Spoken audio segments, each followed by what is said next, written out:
ગઈ તારીખ 23/4/2024 રોજ નાઇટમાં અમે અમારા પોસ્ટર સાથે પેટ્રોલિંગમાં હતા. તે દરમિયાન અમને આંગેરાએ હકીકત મળે કે એક શંકાસ્પદ ઇકો ગાડી નંબર પ્લેટ વગરની ઇકો ગાડી સંખેડાથી ભાગલપુર તરફ જઈ રહી છે અને તેમાં પ્રોબ્લેમ મુદ્દામાલ હોવાની આશંકા છે. તે આધારે અમે સંખેડા ઓશન નદીના ડાયવર્ઝન પાસે એમની વચમાં હતા. તે દરમિયાન તે સદરભુ ગાડી ઇકો ગાડી ત્યાંથી પસાર થતા તેને રોકી ઓર્ડન કરી ચેક કરતા તેમાંથી 299 બોટલ ઇંગ્લિશ દારૂનો જથ્થો કિંમત ₹53,96,773 નો મળી આવેલો હતો. તેનો ચાલક પ્રમોદ પંચનારાયણ પાંડે આરોપી એ ગાડીનો ચાલક હતો અને પોતે આ મુદ્દામાલ 5 બાંધથી ભરીને લાવેલો હતો અને વડોદરા શહેર ખાતે આશીષભાઈ જોશી મોબાઈલ નંબર 99091353 નાઓને આપવા માટે જતો હતો તેવી હકીકત જણાવતો હતો.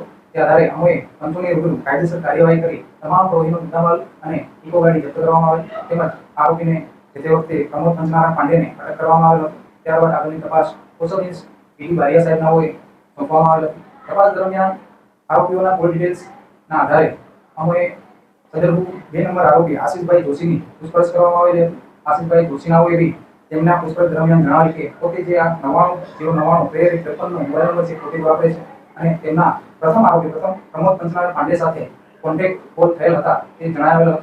તે આધારે ગઈકાલ દિવસથી અમારી એક ટીમ આરોપી આશીષભાઈ જોશીને પકડવા માટે વડોદરા શહેર ખાતે મોકલવામાં આવેલ હતા અને અમારી ટીમને એવું જાણવા મળ્યું કે આરોપી છે પોતે વડોદરાથી અમદાવાદ શહેર તરફ નાસ્તો હોય એમને પકડવા માટે ટીમે તેનો પીછો કરેલ અને અમદાવાદ ખાતે રામોદ પોલીસ સ્ટેશન હદ વિસ્તારમાં તેમને પકડી પાડવામાં આવેલ અને ત્યારબાદ ત્યાંથી તેમને હસ્તગત કરી કાયદેસરની કાર્યવાહી કરી અને પોલીસ સ્ટેશન ખાતે લઈ આવી તેમને અટક કરવામાં આવે છે.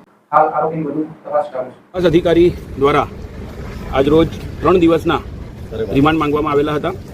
રિમાન્ડના જે કંઈ મુદ્દા હતા એમાં મુખ્યત્વે અન્ય કોઈ આરોપીઓ આમાં છે કે કેમ એ બાબતની તપાસ અધિકારીએ તપાસ કરવાની બાકી છે અને સાથે સાથે આ જે કંઈ મુદ્દામાલ છે એ મુદ્દામાલ બાબતની પણ એમને તપાસ કરવી હતી. જેની સામે જે કંઈ મુદ્દાઓ હતા એ અગાઉના જે આરોપી હતા પ્રમોદ પાંડે કરીને જે હાલ જામીન પર મુક્ત છે એની પાસેથી જ આ બધી કડીઓ મળી શકે એ પ્રકારના તમામ મુદ્દા હતા.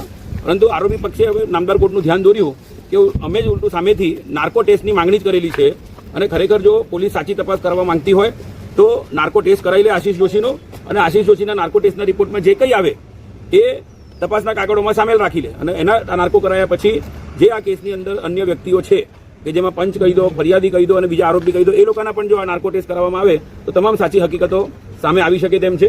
મુખ્યમંત્રી શ્રીથી લઈને એસપી સાહેબને જે કંઈ લેખિત રજૂઆતો કરી એ બાબતે પણ નામદાર કોર્ટનું ધ્યાન દોર્યું છે અને સાથે તપાસ અધિકારીને જે અગાઉ નિવેદન આપ્યા છે એ નિવેદન બાબતે પણ નામદાર કોર્ટનું આજે ધ્યાન દોર્યું અને બંને પક્ષની દલીલો સાંભળ્યા બાદ નામદાર કોર્ટે આવતીકાલે 3 વાગ્યા સુધીના જ રિમાન્ડ આપ્યા છે.